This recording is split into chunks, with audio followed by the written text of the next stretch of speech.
Thanks for being with us tonight. In the first part of this show, we are featuring something very important as October is Domestic Violence Awareness Month. We have local organizations on the show tonight explaining how they're helping survivors right here in Northeast Wisconsin. Now tonight we are starting with Heather Severson. She is the co-founder of the TraJa's organization. Thank you so much for being with us tonight. Such an important topic for this month. Let's start out by telling viewers a little bit about your story, Tracy's story, and Deja's story as well. Sure. Tracy and Deja were murdered on December 3rd, 2009 in what is still known today as the most brutal domestic violence homicide in history in Dane County. Their, two children and two moms lost their lives that day. And this was her boyfriend. This was Tracy's boyfriend, Deja's father, yes. That killed them. Yes, that killed them, and then he killed his other 2.5-year-old daughter and her mother. Absolutely terrible, terrible story. You took that and turned it into something positive. Tell us about your organization, TraJa's. Sure. We work with victims, get them the resources that they need, whether it be the local shelter here in Green Bay, Golden House, Rainbow House in Marinette, Harbor House in the Fox Valley, Christine Ann Center in Oshkosh.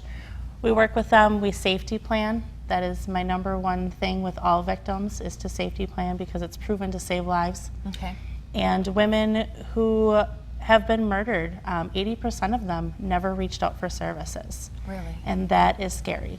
Absolutely So, terrifying. they don't need to stay at a shelter, but just to get the information and to stay safe. That's what's important. Why start something like this? It was such a tragedy that you and her family went through. Why start something like this?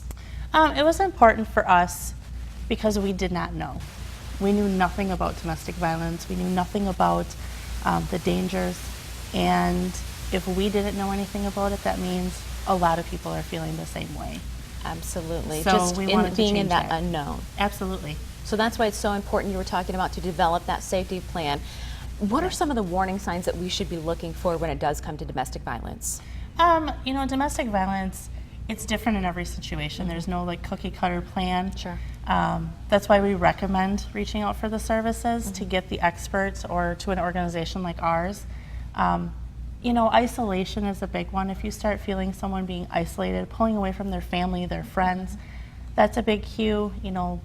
Not being able to go to work, not doing just the normal everyday things is a huge sign. It's not always physical. Absolutely. It may be mental or emotional abuse as well. Absolutely. For somebody who is watching who thinks they might have a friend, a family member, somebody who needs help, what do they need to do? The first biggest thing is if someone, one of your friends or family members come to you and they tell you that they're being abused or even hinting that there's trouble, listen, believe them. Okay. That is huge for a victim.